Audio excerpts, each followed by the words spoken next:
Hello, everybody, ladies and gentlemen, boys and girls, children of all ages. You are now tuning in to the Six Man Combo Thursday night edition.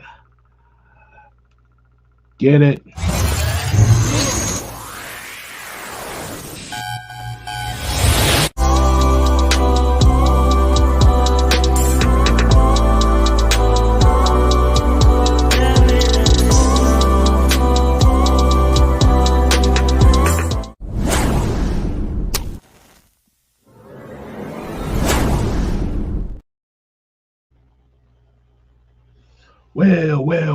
Well, ladies and gentlemen, boys and girls, children of all ages. I know y'all already tuning in to the Lady Birds of AFN. Like you said, hey, appreciate y'all coming in. And they over there closing up. Like I said, y'all make sure you still tune in over there. And flip over to me here once in a while. But let's see. As y'all already know, if you're new to the channel, I'm your boy Six Man K Styles in the building. Like you said, man, my sports is over there with the ladies right now. So you're gonna get the Chronicles version of the show right now. Um, let's see. So, damn, how should I do this, y'all? We're gonna do it with the real roll call, y'all, man. As you already know, let's go ahead and get the DJ in the booth. As you already know, boom. There you go. There, there, there, there you go.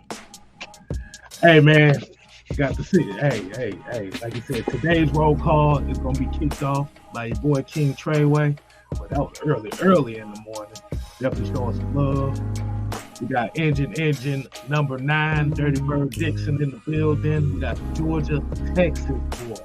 We got Smooth C78, Pat Norris. Shout out to one of the members, Brian Peoples. Like I said, Mad Mike's supposed to be coming up on here pretty soon.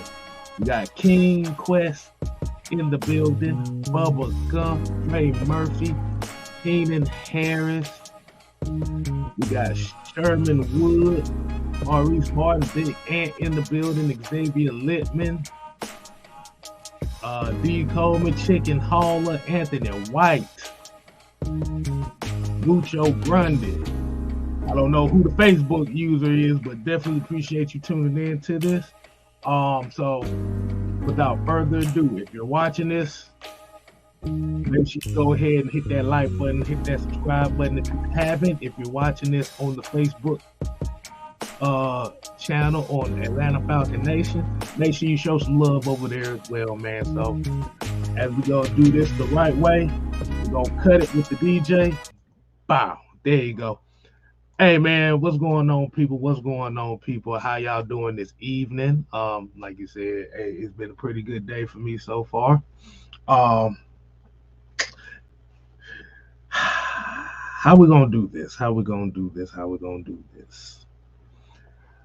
I want to ask the people in the chat tonight, man. We got 2 topics tonight.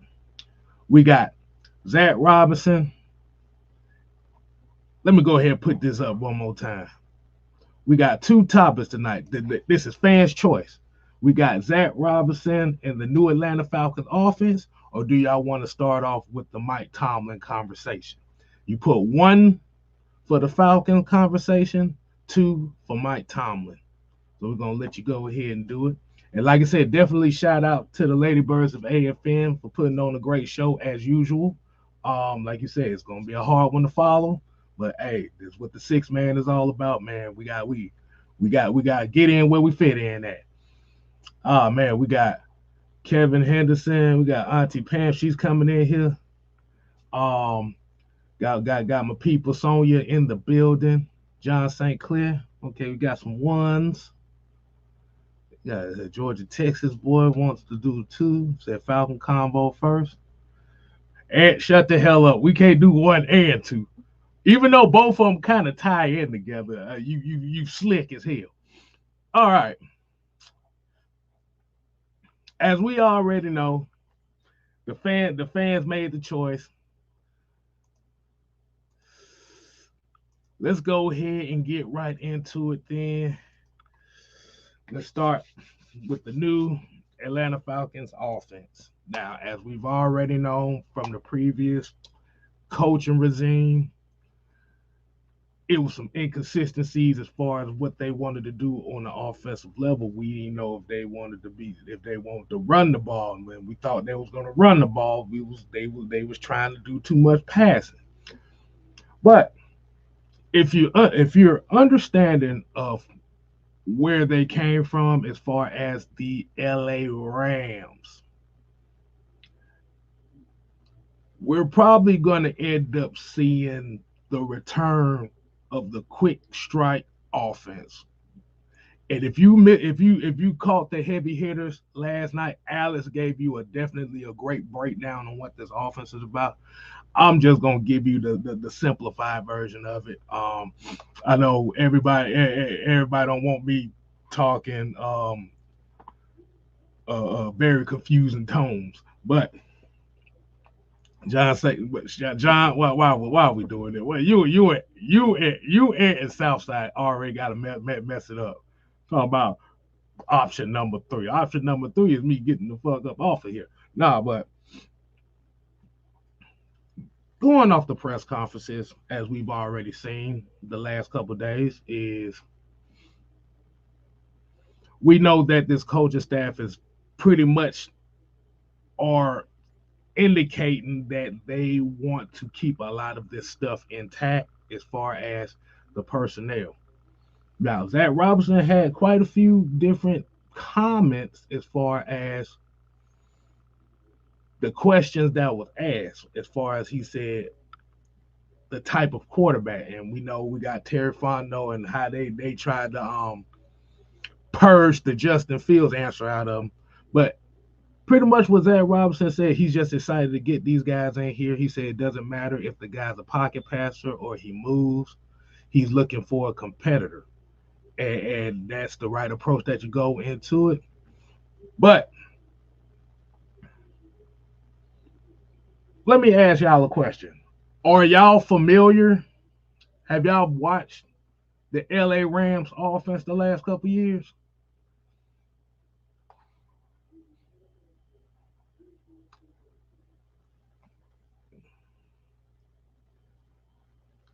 Okay, Kevin Henderson said he still want to stick to the run game. I mean, it's still gonna be quick strike. You're just gonna have a little bit more elements of the run game because you do have Bijan Robinson back there. You want to implement him as much as you can, and you have Tyler Algier as well. Like you said, these are two key. We got a pop up from the mysterious one himself.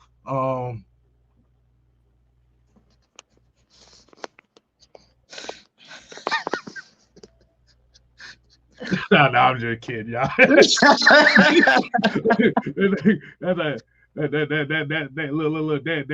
have to do it when somebody just come in out of nowhere, like right, like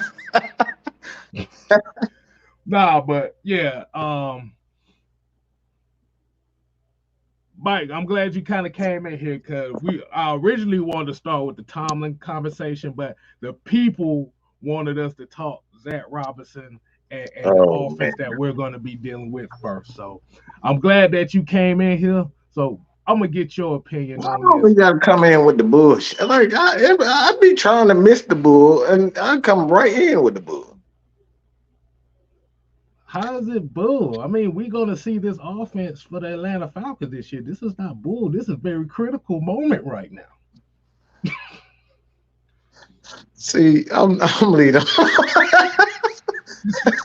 This should really just say critical moment. It's a very critical moment for a lot of these people here because everybody's expecting something to happen. But like I said, man, we from what I've seen from this particular Mhm. offense is they're very predominantly looking to attack from the slot. Now, Yeah. now we talk about getting guys out the draft. Like I said, I know Lad McConkey is one of the major guys that everybody's looking at. Somebody, like you said, what's his name? Roe Wilson, Johnny Wilson, whatever the hell they name it. I don't know all the receivers in here.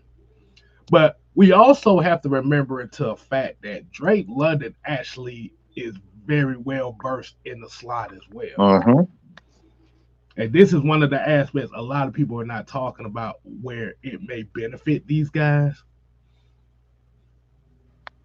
Like you said, you just like when you have an offensive line that's built on running the football, the worst thing you could do is have an offense where you're having 5-7 step drops. And this is where Zac Robinson and his off. I don't know why I wanted to say Zach Wilson for some reason, but like no, Zac Robinson. It's kind of hard to get used to. Yeah, because I know why. I know why you want to say that. Yeah, but spacing and slot receive and emphasis on attacking from the slot is going to be the new norm here. Like you said, it could be Drake London who specializes in the slot. You got Bijan that specializes in the slot. Like I said, they may get another guy. But what's your thoughts on it as far as outside looking in? There you go. Mr. Wilson.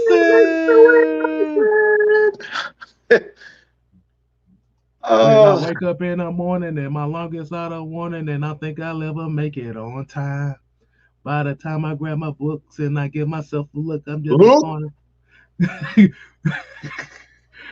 They called him the Zac test, so I had to sing the same Bell thing. Well, what's your thoughts on that, man? Oh man, this is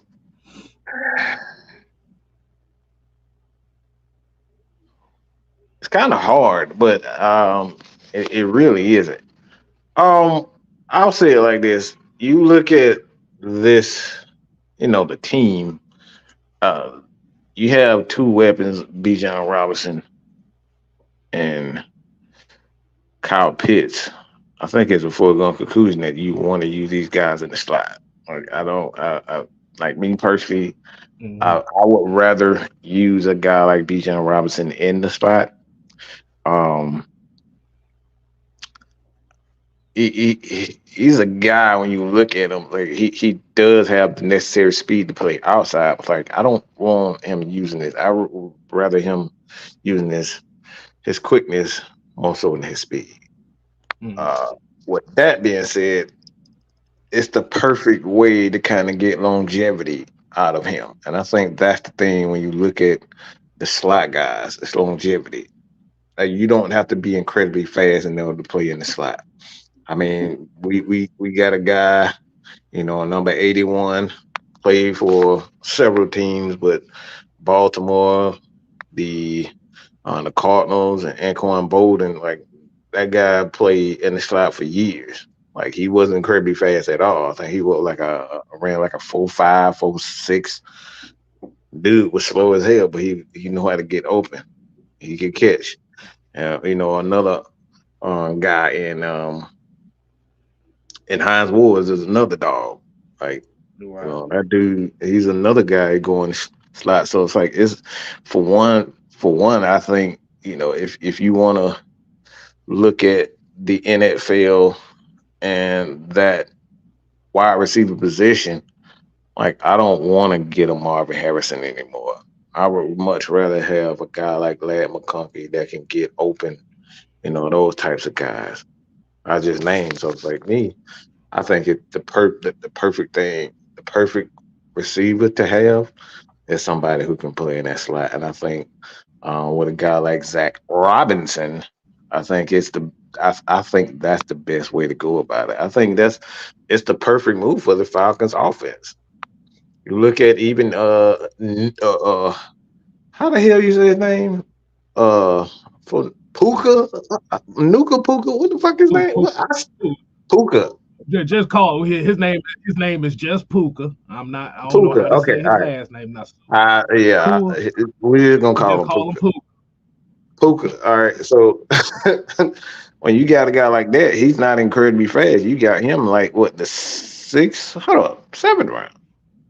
Was it? Seven, seven Fifth? round. Yeah, seventh round. So you got him in like you can get these types of guys in the drafts fairly late. You don't have to spend a ton of money on developing quarterbacks. So it's like the quarterbacks, but wide receivers like that. You don't have to spend money. I mean, quarterbacks by extension, but like you don't have to spend money uh, being successful in this type of offense. So Right. I think I love it. I love it, to be honest. I love where we're going. Okay. Now, Okay. I don't know why you look. Don't try to pronounce it. Okay, that's not gonna work with me. Okay, thank you. His name is just Puka around here, His y'all. name Puka. Shut up, I'm D. not. Tobin. You see what he said? I don't know. Look, you waste your time with me. I'm Oh horrible no. with. Yeah. Pook. Yeah, just Puka. Goddamn it, Puka. It's just I Puka. had to That's go. it. I had a gold dust moment right there. So I just had a gold dust moment, y'all. Mhm. He just yeah. Cornbread, goddamn cornbread. But as far as the emphasis on the competition and the will to win and the will to want the ball in his hands. For anybody that's remembered, this is one of my favorite sports movies of all time, The Replacements. What did Coach tell Keanu Reeves? Winners want the ball when the game's on the line. So what they're like I said, that's why they're evaluating every scenario. Like we've been saying, every scenario because you want to, like I said, you can have the skill, but if you don't have the will to overcome adversity or the will to win and want it at the end, they're going to be looking at these guys like, bro, I don't want you. What's your take on that, Mike? As far as that talking point from Zac Robinson himself?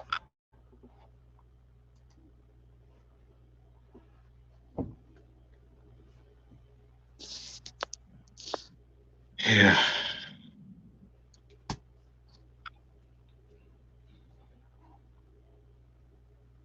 I guess Bad Mike Sports doesn't have it's speechless. I guess I pretty much said everything for him. I'm.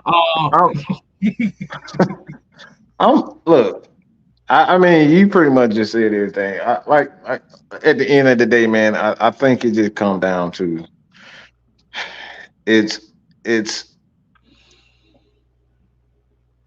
the Falcons already said they want to run a lot of 2x2 sets.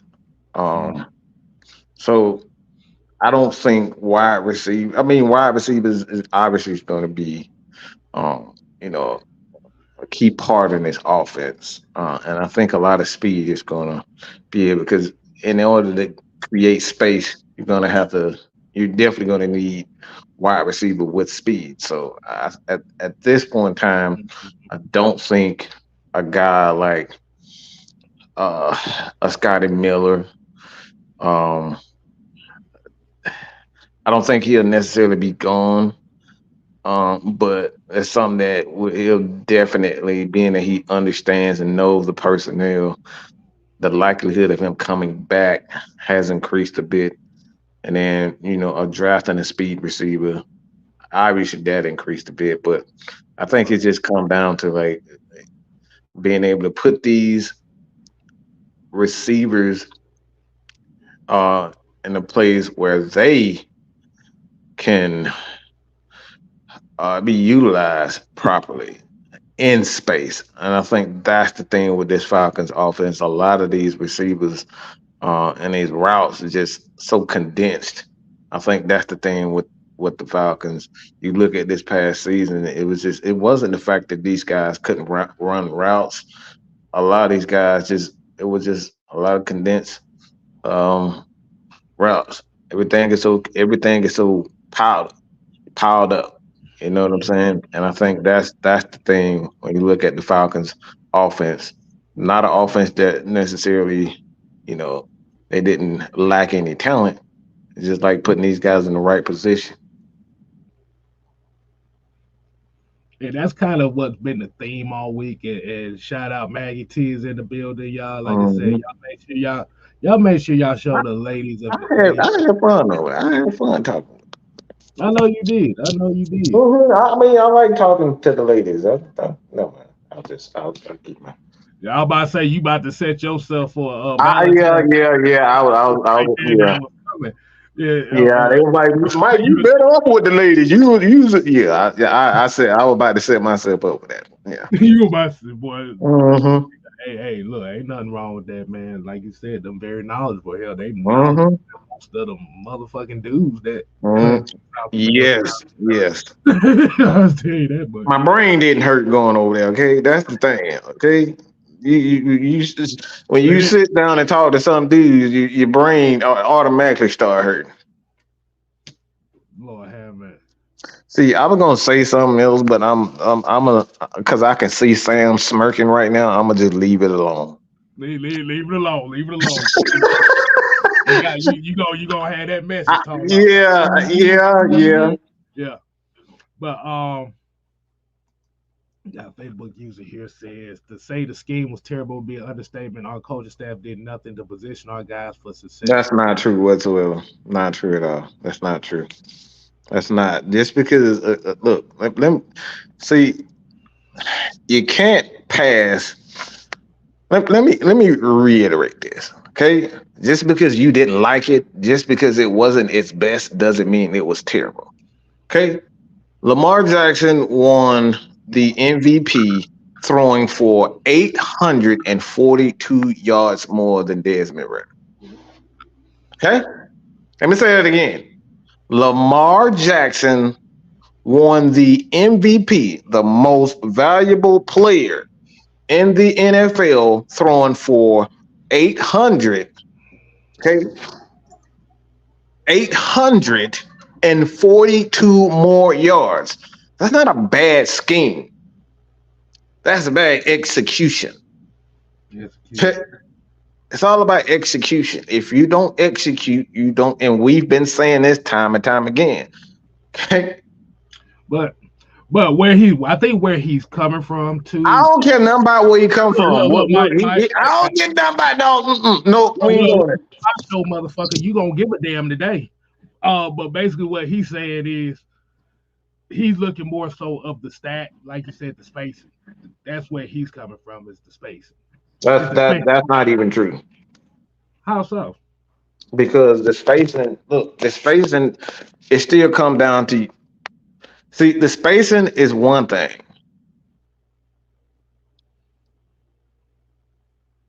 but when you look at the execution, you still got to execute, catch the ball, block, all these types of things. You still got to run the route. A lot of these guys still didn't run great routes. We saw guys like Kyle Pitts lazy on these routes. So it's still execution at the end of the day. Even if I say K Style, go run a fly route. You gonna run the fly route, but you ain't gonna run that bitch no 4-2, are you? Hell no, I can't even run in a You, 5-2. What you the see hell? what I'm saying? But that's basically like I said. But both points basically go in the same space as well. That's where I'm trying to get with this. That's why I said spacing played a part in it as well. But at the end of the day, on some of those, on a few of those route concepts, the spacing was kind of bad. Like I said, it may not have been just by play design, but like you said, it may be by wide receivers running the wrong routes and the wrong depth. Like you said, at the end of the day, where he's coming from and where you're coming from is two sides of the same coin because at the end of the day, the shit looked absolutely inconsistent. Would you agree with that? Yep. Exactly. But but yeah, the execution was horrible as well. Um But question. Let's get to some of these comments right quick. That little segment was for those that say that we don't argue or we disagree on stuff, like that we don't disagree. There you go. You're welcome.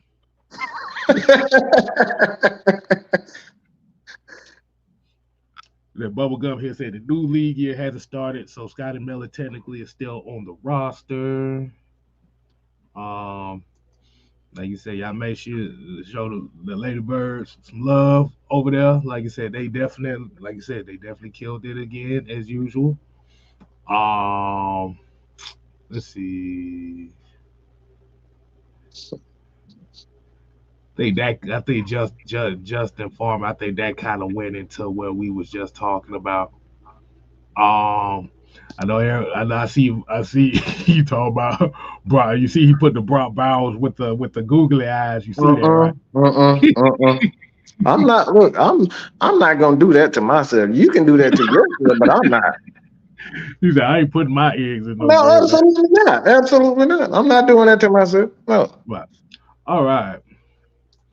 Let me see. About whatever says, how you gonna put Bijan soft hands in the slide game and run the back routes correctly and scared to run a? See, even that's not even true. How are you gonna be soft when you play running back position? Have you ever played running back? Have you ever played quarterback and running back? Those, look, I guarantee you get hit by K Styles, you gonna feel it. Yeah. Like you said, because we're basing that off of what we saw from Tyler Algier. That's why we have to remember those are two different running backs. Now, like I said, can Bijan get better at what he does? Yeah, absolutely. But I think where the issue came down to is using them at certain points in the game. Like I said, I don't want to be using Bijan in power situations and then using Tyler Algier in obviously finesse situations. You can get away with that when you catch them off guard with it. But if you're talking about on a continuous level, no.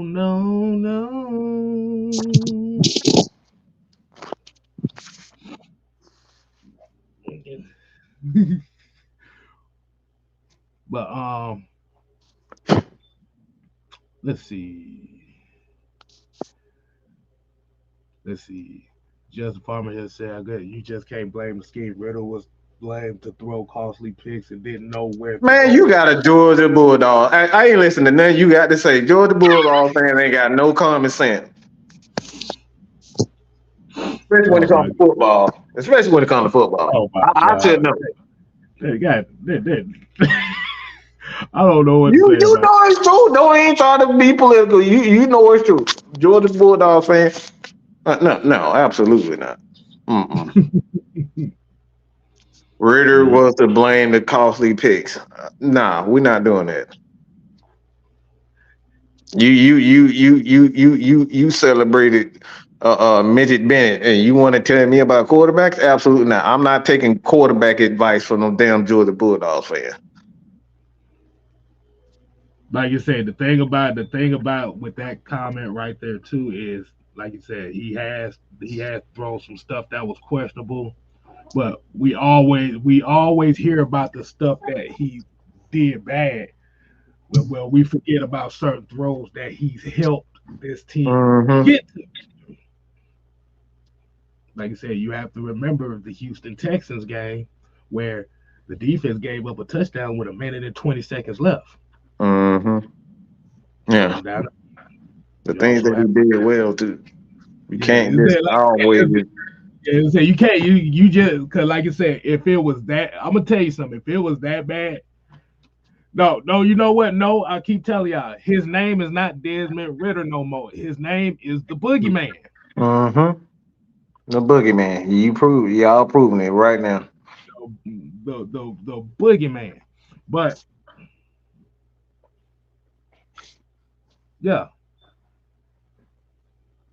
yeah, we know that. That's why I said. That's why I say I know. That's why we acknowledge bad passes. It was like I said, execution. It all tied back to what Mike was talking about, execution. But what this offense will do is it's going to, like you said, it's going to quicken the clock for the quarterback, and what we all gonna see is just gonna be all depending on what they do. Nobody knows. There's so many different directions they could go to. It's like I don't know. That's why I'm not gonna put my eggs in no basket. I'm just gonna be in the wait and see mode. Look, y'all gonna learn to adopt our philosophy. You gonna save yourself a lot of headaches. Exactly. But I knew a question I was about to ask you. So by looking at this list, I'm looking at the wide receivers free agency list right now. It pretty much says right now Van Jefferson and Scotty Miller are expected to be undrafted free agents. And I'm gonna ask everybody that's in the chat too. Is there any particular wide receiver that if they decide that they might want to look into free agency, is there one particular one that you may have your eye on as far as that could be something that could help this new team?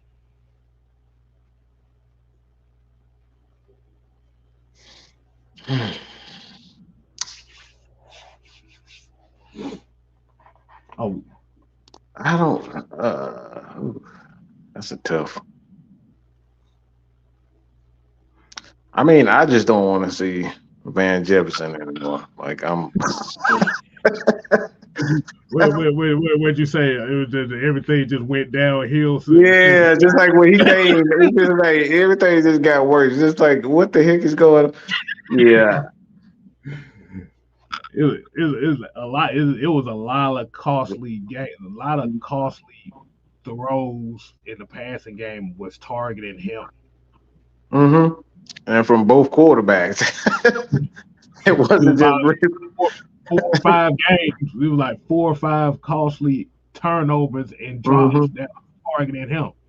But yeah. But I'm looking at this list right here, and I'm gonna put some names out here. It's gonna be very interesting. You know what, Mike? I'm gonna do you one better. Are y'all ready for a presentation of the list of wide receivers right now? Yeah. Oh yeah. Before we do that, I'm gonna let you answer this question, Mike. Sherman Wood here said, "Do you think Kyle Pitts is safe?"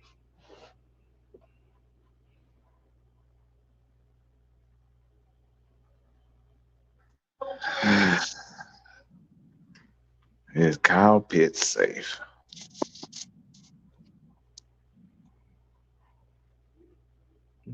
Let's see.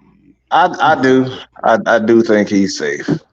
I do think he's safe for the simple fact that you bring in Zach Harrison to figure out what if he was the issue, and if you're actually, like if he comes in and he does, then you know the issue was Arthur Smith. So I do think he's safe. Okay, so we got a few names in here right now. If y'all can see it on the screen, you see it on the screen. Like you said, these are the names to look out for. Hold on, let me get this banner down so y'all can actually see this. All right. Now, when you're talking about potential slot receivers, I'm not necessarily looking at Mike Evans or guys like that. We're looking at like pure slot receivers. Now, like you said, you got a Tyler Boyd. You think you got Tyler Boyd in here. I damn sure ain't paying no $12 million for no Curtis Samuel. No. I damn sure don't want Miss Thang Jr. on there. Nah, like you said, you got certain guys here. Jamal Agnew, Nico Hartman. He's expected to be unrestricted. Braxton Berrios is another one. That's another one that's really intriguing to me as well.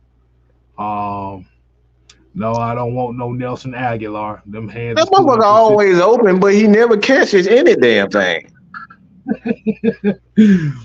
Like you said, you got Randall Cobb, I know y'all see Calvin Ridley name in there. I don't want nobody that rhymes with corn on the cob. I'm Oh, like you said, now they're gonna resign T. Higgins. I think San Francisco fans want Ray McCloud out that day. They say he can't field punts to save his life. right. Let's see. You got Marquise Good. Well, he's getting up there. I damn sure don't want Claypool. But there's a name right here that's very interesting that you Brandon may see Powell. a reunion with. But like I said, if y'all see those type of names like that, hold on. Let me go ahead and get that off the screen. So somebody said bring back Ridley hashtag redemption song. Y'all want to rant? Y'all want to rant every damn day? Don't say that again, okay? And I'm not talking about a rant from me. Oh God, nah, yeah, y'all really don't want that, man. Lord, it ain't coming from me neither. But essentially, what we're saying here is we got all these scenarios, we got all these thoughts about okay, what should be and can be. The reality is just gonna come down to is what's the direction once free and think about free agency. We got one more month.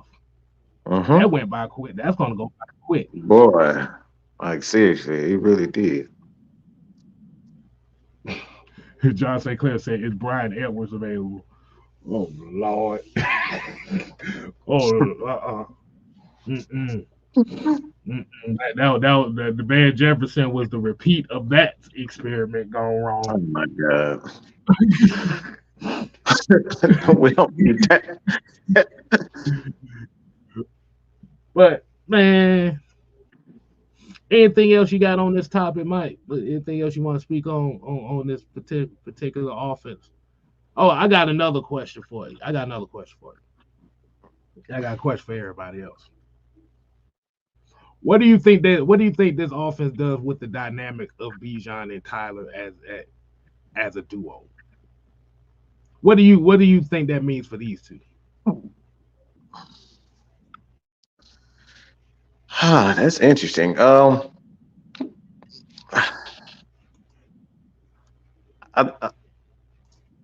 hmm.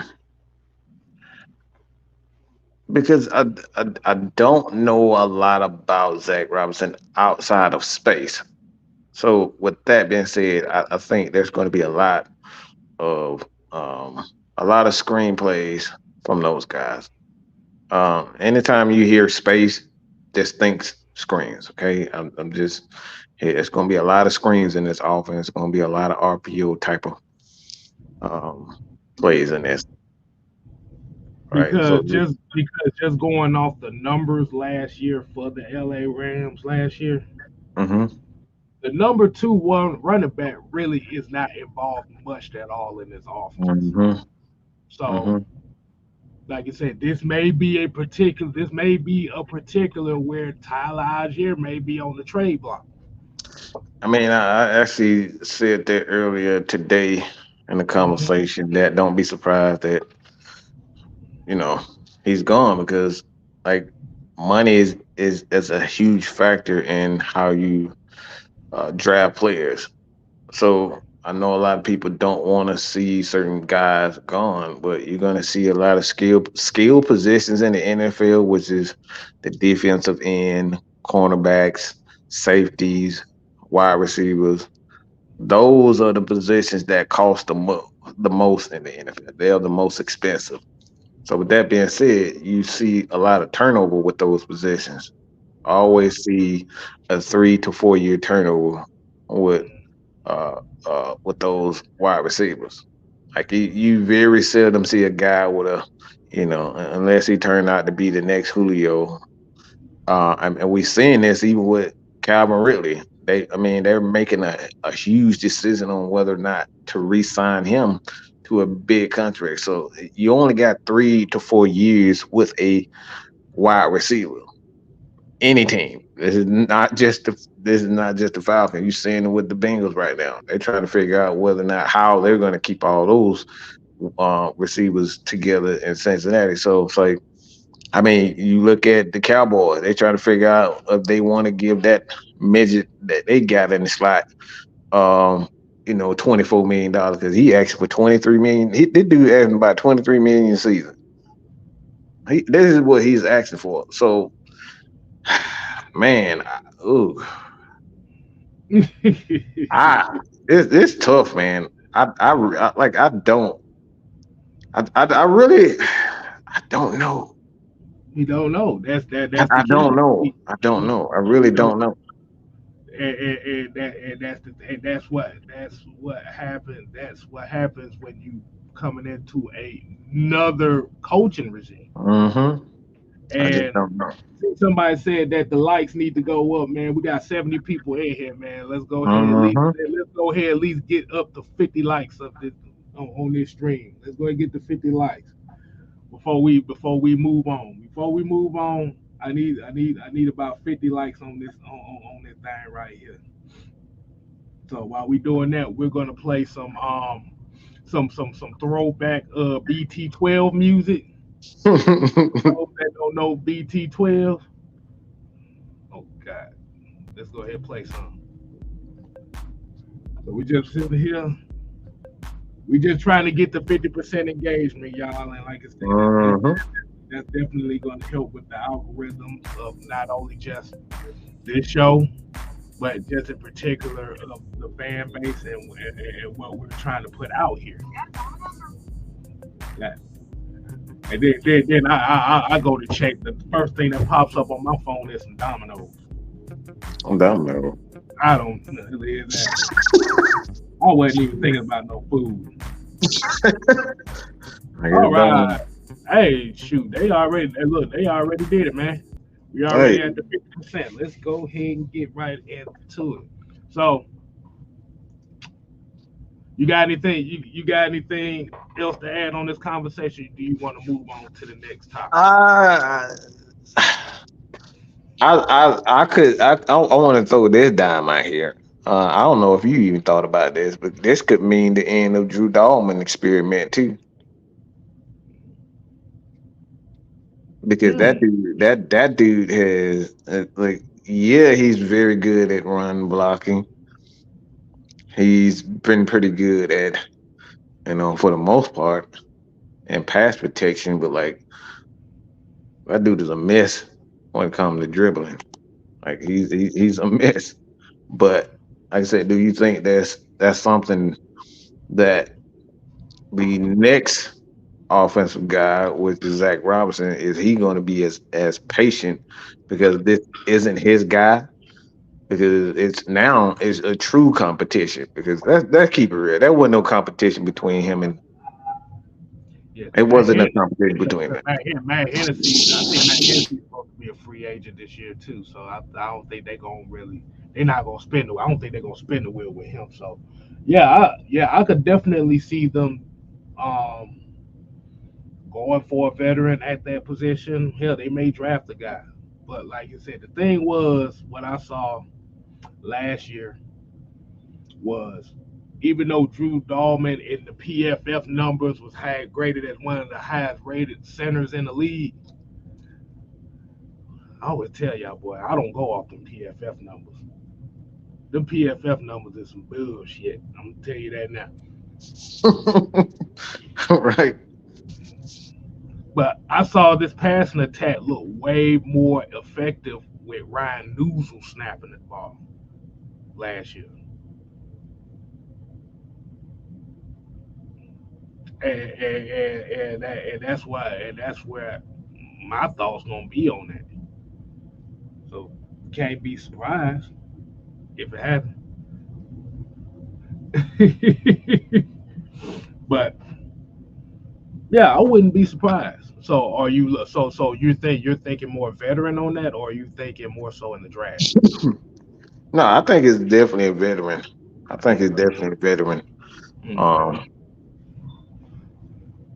I think this is going to be a true competition right now because, like I said, it's to see that man dribbling the ball that he was dribbling. Ain't no way in hell you would giving him that many chances without Right. a true.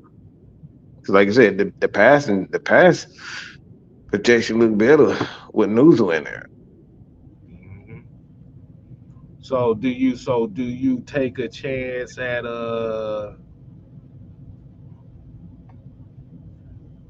and this is a far fetched move, but do you take a chance on a Jason Kelsey if he doesn't retire? Hmm. I mean, it's Kelce, man. Depending on how this Falcons team really uh looks at themselves, depending on they feel that they're a contender, I say why not? Because it's really not that many centers Mm-mm. in free agency anyway. So I'm looking at this as if oh no Ryan News will still be here, but I'm looking at this if Jason Kelsey is available, that'd be a name to be looking out for. But 9 times out of 10, I think they'll probably end up drafting a center.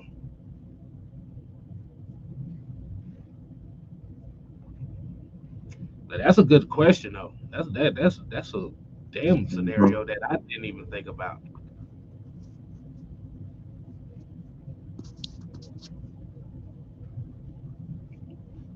Oh, he did retire. Okay, okay, he did retire. So, I mean, you can still throw a little ducats under the table. Be like, Jason, Mhm. I know you retired. I know you want to do it. I mean, we about hey, look. This contract says it's about 2 million, but we're gonna throw an extra 15 million under the table for you. Mhm. To just come back just for one more year. Let's run this thing. I do that shit right there in the heartbeat. But I 9 times 10 they'll probably end up drafting another center. I don't really see no centers in this thing. I'm even looking at this list. The best center outside of the best center they got is Connor Williams, and no, I'm good on that. But we ain't got too much to say on that topic, man. Let's go ahead and get right into the final topic of the night. All right, so we're gonna go ahead and hit the second topic. We're gonna give about 15, 20 minutes to it if need be. So, Mike, what is your thoughts on Mike Tomlin? Because we also have to remember too, before this Raheem Morris thing and right around with the Belichick news and stuff, people were trying to push the name Mike Tomlin to Atlanta before all this stuff ended up happening. So, as we already know, he's one of the only coaches to not have a losing season in 17 seasons. About a good little 30, 40, 35% of those seasons were 8-8 seasons. But what is your thoughts on Mike Tomlin's legacy as a head coach up in Pittsburgh? Now, I gotta remember this is a Tony Dungy guy too, who come from that same coaching tree as Raheem Morris. Make sure that I think that was right. What's your thoughts on that, Mike? Mhm. I ooh. I think Mike Tomlin, man. I don't think people like for one, he miles and miles away from home. From where he originally from. That's one thing. Um, and Pittsburgh is one of those organization and fan bases where they expect greatness, and if you're not great, you're under heavy scrutiny. So his legacy is one of I think he's exceeded the expectations. To be honest, I don't think it's even close. Um, it's not easy. For one, he got a damn near triple whammy. He got from the fans. The fans expect greatness. The media expect greatness, and then one and the biggest of them all is he's a black man doing it. That's a triple whammy. That's not easy. You don't get. I mean, look at the comment right here. Like this is exactly what I mean. The 8-8 king. Like you do realize most coaches' records are around 800, right? Around 500. They a lot of them around. A lot of their total wins and losses all around 500. So it's like the fact that you say call him the 8-8 king. That's not bad. We've been only in this generation where uh, uh, uh, we've been primed, and we've been primed to think that 500 is a bad thing. I thought not losing. I thought like losing games and not winning games were a bad thing. But like you're getting punished for going 8-8 now. We're getting punished for going 8-8 and getting to the playoffs and not having a losing season. It's like y'all wanted, a lot of people wanted Arthur Smith fired because he didn't have winning seasons, and now a guy, he wins, and that's the problem.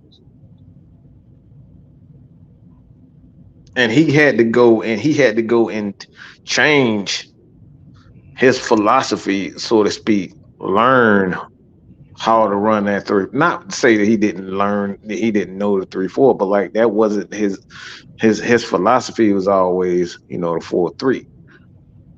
Secondary has always been his strength. So not only did he do that, like he learned the 3-4 zone blitz philosophy, learned a new scheme, tough, been a black man doing it, and one of the most successful organizations there is. So it's like this man has exceeded, and I think if he retired today, I don't think it's even close. He has to be a Hall of Famer, in my opinion. I mean, even like you said, it was because going by it, out of the 17 years he's been head coach, they've only missed the playoffs 6 times. Mm-hmm. So even in those 8-8 seasons, yeah, I think the only seasons that he didn't make the playoffs was the 8-8, Mm-hmm. the 9-6-1s. But this is kind of definitely what we talk about when it comes to culture of teams and cultures of organizations. Um, this is why Mike Tomlin's winning percentage is 633. 633. So that is 73 games over 500. Mm. Yeah. 173, 100. That's a pretty good number. But And you got conversations of firing him. That's crazy. yeah, I mean, hell, like you said, they ain't won. But like you said, they haven't won a Super Bowl since what was it, 08? Yeah. Since about 08. They they haven't won a Super Bowl since 08. They ain't been to a Super Bowl since 2010. And you have to think about too is what do we always say about keeping your identity as a team? Uh-huh. Where the Pittsburgh Steelers kind of messed up at was, and I wouldn't even say where they messed up was. I'm gonna just say where it changed for them was they switched the identity and went with the modern style of offense. Like Uh-huh. Ken Winston Hunt, like you said, you got Roethlisberger throwing the ball 600-700 times a year. Like you said, you do got a Le'Veon Bell who is okay, but like you said, he was able to pitter pat behind the line of scrimmage because you had a dominant offensive line. The Pouncey, like I said, you got Pouncey, you got Marvel Smith. You get like I said, you got a lot of these guys like that. But it's the culture of the Pittsburgh Steelers is what's kept that level of consistency for him for so long. Uh-huh. Remember, this is the third head coach in that franchise's history. 3.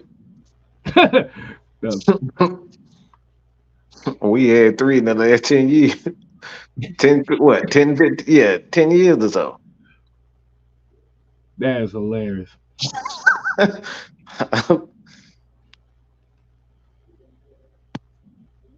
But I mean, it's deservedly so as well because it is a team that's like the fans are looking at it as okay, we're one of the franchises that have the most Super Bowl titles, and you're craving one. You're craving. We've Uh-huh. seen, and like you said, it's like we get there, but yet we can't get over the hump. And that's also definitely shout out to the AFC North because they had to step their damn game up to compete with. Uh-huh. Uh-huh.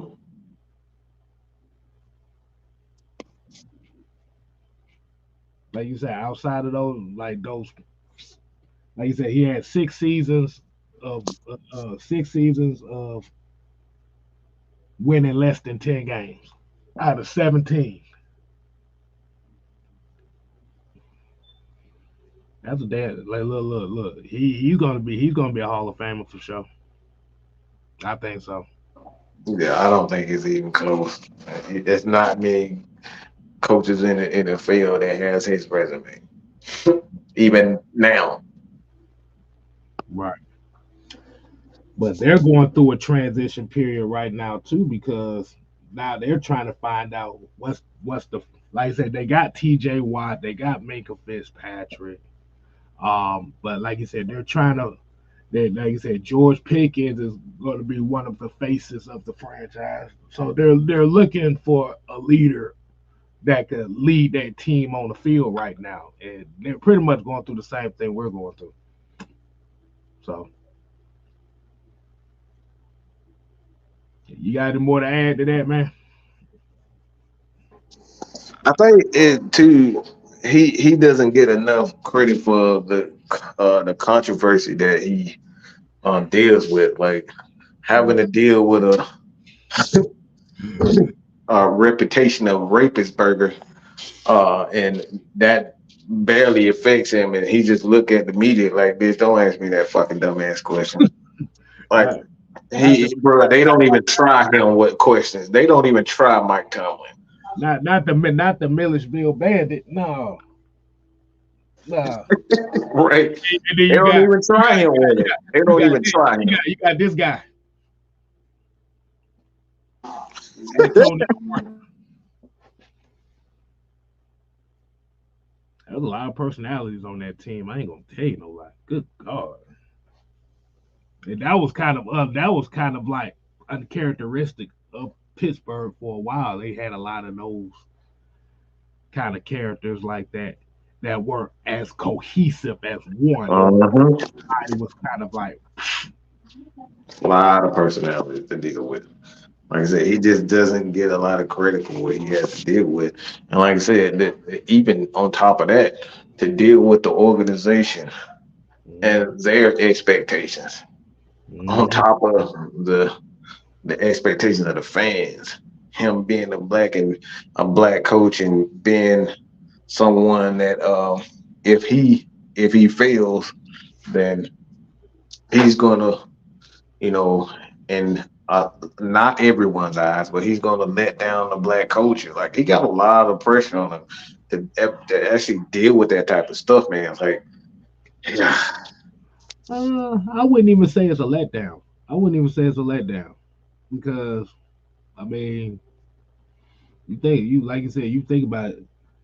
Because, like I said, it's one thing if you was talking about Marvin Lewis, who was with the Cincinnati Bengals for about 15 years and never even won a playoff game as a head coach. Mm-hmm. That's one thing. Yeah. But as far as where the similar qualities that what we see in Raheem Morris is kind of like what the mold is, what Mike Tomlin is. With like that was one of the biggest endorsements as to why Arthur Yep. Blank went with Mm-hmm. Raheem Morris. Was that? Yeah, Mike Tomlin. Yeah. It's He's a well-respected man around the league. all from the same Tony Dungy coaching tree.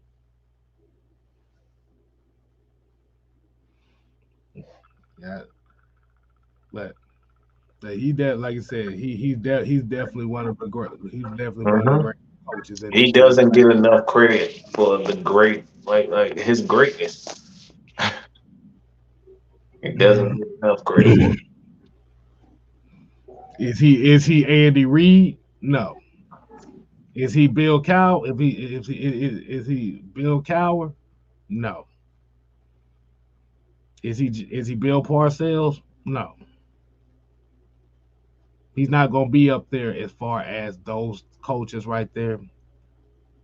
But he's a pretty, like I said, a pretty damn good one. So I take that with a grain of salt. But hold on, we got about 10 more minutes. All right, man, we're gonna go ahead and Q&A it up here for the last 10 minutes, y'all. So we're gonna let you go ahead and throw your questions in here.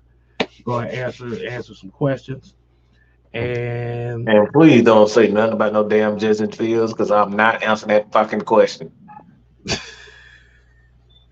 Trey Styles can answer, but I'm not. I'll be honest with you at this point in time. I told you I'm leaving it at this. I don't know what the hell the quarterback position is gonna be, and I'm just gonna leave it at that. Unless you pay, I'll pay to talk. You pay. You said pay to talk, but oh my god, because let's see what we got. I know we do have one question. I know we do have one question in here. But this was a while back ago. Well, not even a while back. This was a few minutes ago. But Keenan Harris here said, with the defense we have, would it be better to stay? What is 3-4 better or 4-3 in your opinion? It really doesn't matter because the Falcons' defensive ends with guys like Taquan Graham and Zach Harris and those guys are big bookends. So it really don't matter that the Falcons are going to be paying both, and that's the the plus of drafting bigger defensive ends. Like you can do more up front with those guys. So I don't think it matters. I think what it does is give you more flexibility up front, what you can do with your guys like Troy Anderson and um the other nigga. Yeah, he's a nigga too, y'all. Um, Nate Lamb.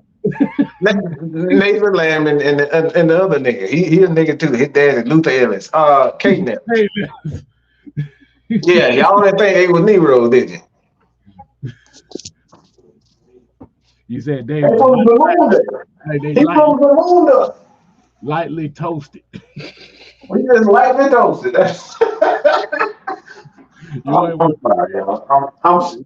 It's probably what I get for picking on K Styles being sleepy because I am sleepy. I've been up since 3 o'clock in the morning. You ain't right. I was off work today, so I got a chance to sleep in a little bit more. But We're gonna get one more question in since past Mike's bedtime right now. So we're gonna get one more question in. And Mucho here said Southside called, Southside called them the vanilla wafer linebacker court. I'm not touching that one. Yeah, I want me some vanilla wafers right now. Shoot. Mucho here says, do we draft another running back? It's a possibility you may see it. Yeah, I say yeah. Yeah, I they don't think probably that's a doubt. like I said, the thing that I'm looking at the LA Rams and how they do things, they don't value the running back too as much as most people would like them to. So so the Bijan Robinson 300 touches that everybody may be wanting, they Mm-hmm. may get it this year. As Mm-hmm. long as that Robinson's the OC, that Bijan Robinson may get those 300 plus touches. Mm-hmm.